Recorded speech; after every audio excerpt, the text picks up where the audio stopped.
తెలంగాణలోని కాంగ్రెస్ ప్రభుత్వ రైతుల సంక్షేమానికి కట్టుబడి ఉంది. ఎన్నికల్లో ఇచ్చిన హామీ మేరకు రైతులకు ఒక్కో పథకాన్ని అందుబాటులోకి తీసుకొస్తుంది రేవంత్ సర్కార్.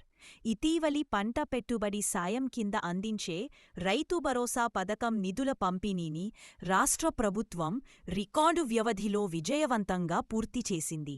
మొత్తం 69.39 లక్షల మంది రైతులకుగాను రూ.8,744.13 కోట్లను రైతుల ఖాతాల్లో జమ చేసింది రేవంత్ సర్కార్. తాజాగా రైతులు మరింత అభివృద్ధి చెందేలా మరో కీలక నిర్ణయం తీసుకుంది. రైతుల ఆదాయం పెరిగే విధంగా రాష్ట్రంలో ఆగ్రోఫారెస్ట్రీ విధానాన్ని అమలు చేయనుంది కాంగ్రెస్ ప్రభుత్వం. ఈ విధానం ద్వారా చెట్లు, వ్యవసాయ పంటలను ఒకే భూమిలో పెంచుతారు. అంటే వ్యవసాయ భూముల్లో అడవుల పెంపకాన్ని చేపట్టారు. ఈ విధానాన్ని ప్రోత్సహించడం ద్వారా రైతులకు అదనపు ఆదాయం సమకూరుతుందని ప్రభుత్వం భావిస్తుంది. ఆగ్రోఫారెస్ట్రీ విధానం ద్వారా ఓవైపు రైతులకు పంట ద్వారా వచ్చే ఆదాయంతో పాటు అడవుల విస్తీర్ణ పెంచేందుకు, కాలుష్యాన్ని తగ్గించేందుకు ఈ విధానం ఉపయోగపడుతుందని రాష్ట్ర ప్రభుత్వాన్ని భావిస్తుంది.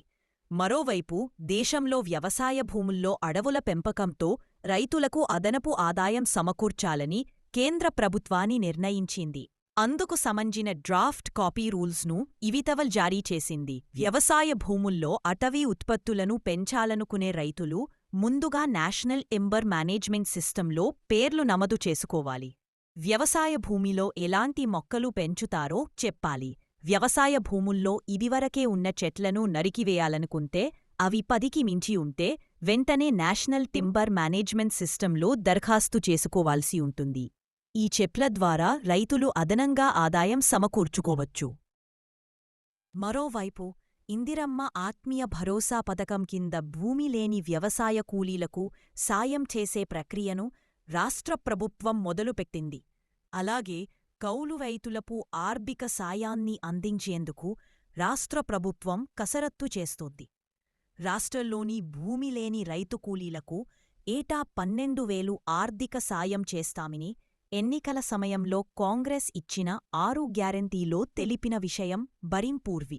అంతేకాక రైతులకు మరో గుడ్ న్యూస్ చెప్పింది రాష్ట్ర ప్రభుత్వం. రాష్ట్రంలోని వ్యవసాయ బోర్లకు సోలార్ ప్లేట్స్ను ఏర్పాటు చేయనుంది. దీంతో ఆ కరెంట్ను బోరుకు వినియోగించుకోవచ్చు. మిగిలిన సోలార్ కరెంట్ గ్రిడ్కు సరఫరా అవుతుంది. సోలార్ విద్యుత్ను గ్రిడ్కు సరఫరా చేసినందుకు రైతుకు ఒక యూనిట్కు 3.3 చొప్పున డిస్కమ్ సంస్థలు చెల్లిస్తాయి. దీంతో రైతులు పంటల ద్వారానే కాకుండా అదనంగా కూడా సంపాదించుకోవచ్చని రాష్ట్ర ప్రభుత్వం భావిస్తుంది.